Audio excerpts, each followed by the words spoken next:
This is the day 2 of the 30-day video editing challenge, which will involve me making an edit of a sequence. I literally talk about a sequence in my previous video. But before then, I'll be doing a little breakdown of the effect control, how to add and adjust effects on a clip, add solid and adjustment layer, introducing the essential graphics, creating and customizing basic titles, beginning with the breakdown of the effect control in Premiere Pro. Let's see what the effect control does in Premiere Pro. To use the effect control simply requires clicking on the clip you want to control and then click on the effect control. That is, if we are having something like this, let's assume we are having something like this, then you click on the effect control to activate the effect or bring the effect control panel to display its property, and then using keyframing to realize your intention. And keyframe are just anchor points. These are keyframes. Keyframes are anchor points to specify the beginning and ending point of an animation of a desired video clip or of a desired clip in a sequence. So adding effect and adjusting it just requires activating the panel in the media tab by typing to search for the effects in the media tab. This is the effect in the media tab. So search for the effect I want and control it using the effect control. So supposing I want a Gaussian blur, I can say Gaussian blur. So I have here. So let's say this is a clip I'm having here, okay, and I want to apply a blur to this clip that is being selected. So what I just need to do is to double click on it, then the Gaussian blur has been activated on this clip, which I can now control in the effect control panel from the source tab. So this is the Gaussian blur that has been added. So in order for me to activate the blur, then like I said the effect control is a panel in the source tab that enables you or enables anyone to control a desired clip of a sequence. So if I should increase the blur to some extent, it will have an effect on the clip I have there. Can you see that? Did you notice the change? Yeah, definitely there is a blur here. So that is how to add and adjust effects, and the same thing can also happen. So supposing I don't want an effect, or the effect I added wasn't the effect I'm expected to add, it does no harm than to just click on select the effect or preset that is added, then click on delete to remove it from the effect control. Then the clip that is being selected will be free. Creating solid and adjustment layer, you can either go to the file menu, then click on new, then select adjustment layer. This is the frame in which we are working with. Click on OK for it to drop on the media bin or the media tab.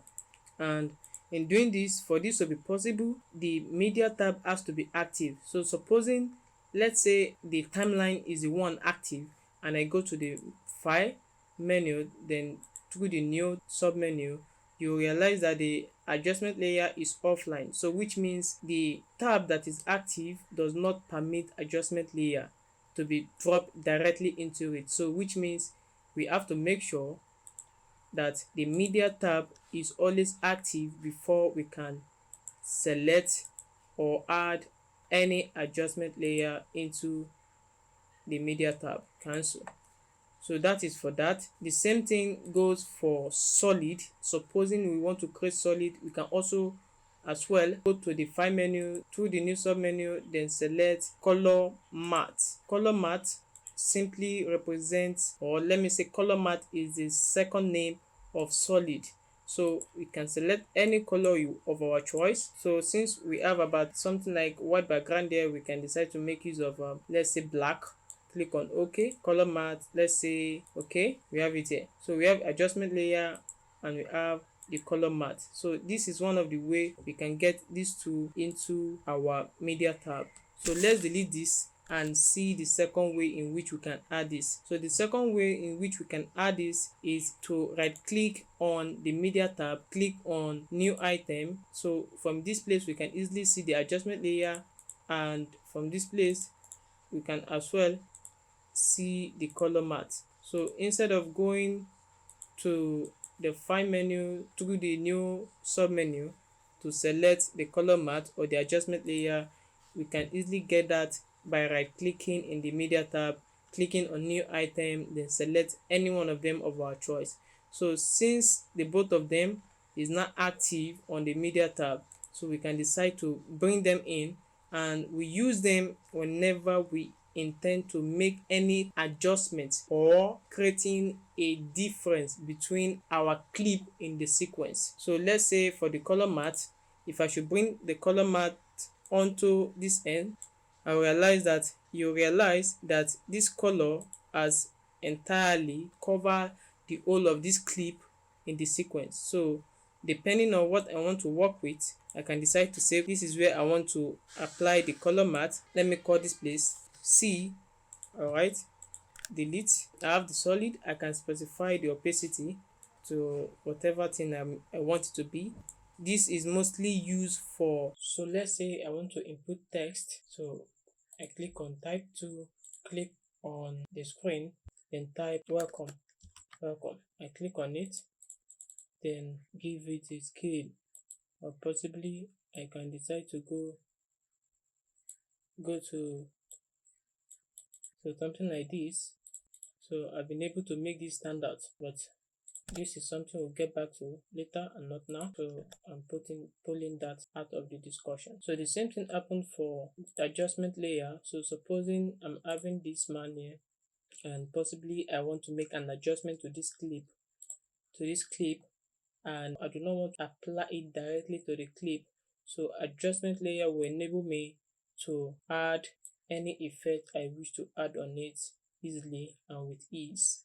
So adjustment layer is usually used for color correction, creative, color balance, and something like that. So with this adjustment layer, I can decide to go to color, which we'll be talking about some other day, not today. Go to the color, go to the on this color, consider the basic correction. This, okay, we are in the basic correction. Then we have the contrast, we have the shadows, we have the shadow, we have the blacks. Possibly we could use the black to some extent, I don't know. Okay, we have something like this. Let me come here to cut this part out so I can be able to make, because my intention is to apply it only to this place alone. And if you look at it, you realize that there is a difference here. So if you look at it, this adjustment layer has added an effect to the clip that I have here. So consider here, when you look here, you realize that this place, the view or the look of this clip here is different from the look of this clip here. So they are quite different, and that's because of the effect of the adjustment layer. Alright, with all of this in place, learn how to create the essential graphic is necessary. Then after that, since I've initiated the type 2, what I still need to do next is to activate the graphics panel. So when the graphics panel is activated, then it is expected to come up. So since it has come up, then I'm expected to click on the edit. So if I should click on the screen now, as you can see by the left, I have every information, every properties, all the properties of the graphics, of the essential graphics. So if I should type anything, let's say essential graphics, so we have that. I'm expected to edit all of this now. If you want to edit or make any changes, format the text, then I'm expected to select everything, then carry out alignment and transform if I wish, the text font type, and the appearances. So for me, I'm having the alignment, which I can change or do whatever thing I want to do with it. The master style, possibly, mostly I do not intend, or this one is not expected to even be messed with. It is just expected to be the way it is. The font type can be changed depending on what you wish or need it to be. Let's say we have the impact, or let's say we are using this. So selecting this, can you see it has initiated this? then I can still realign it because of what I did. So whatever thing we do here, the alignment and transform has to be enabled. So after this is just how to do that. But mostly what we expected to know is that whenever we are carrying out the essential graphics or putting text onto the screen, we expected to specify where it has to start from or whatever the case may be. Alright, let's talk about titles. Title are plain text that has no other element, and how do we create them? First off, selection. Where do we want to put it? How long should it be? Where do we want it to begin? How long should it be displayed? And this can be achieved listening to the waveform in the audio channel. So this is the audio channel, and your ability to listen to this waveform determine where you place where the graphics or the title can be added. So let's say after listening to this waveform, understanding what the presenter is trying to say, then you can decide to, okay, since there is a waveform here which has a peak, definitely there is a speech going on here. So the pointer can point directly to this peak here, then click on T, input to the screen, then since it is ending here, can be easily sent to this place to cut off by initiating the C. When that is done, this other part can easily be deleted, then this place can be used in the graphics panel at the edit. Alright, so doing that, let's say whatever thing you type here should be what is being listened to on this end.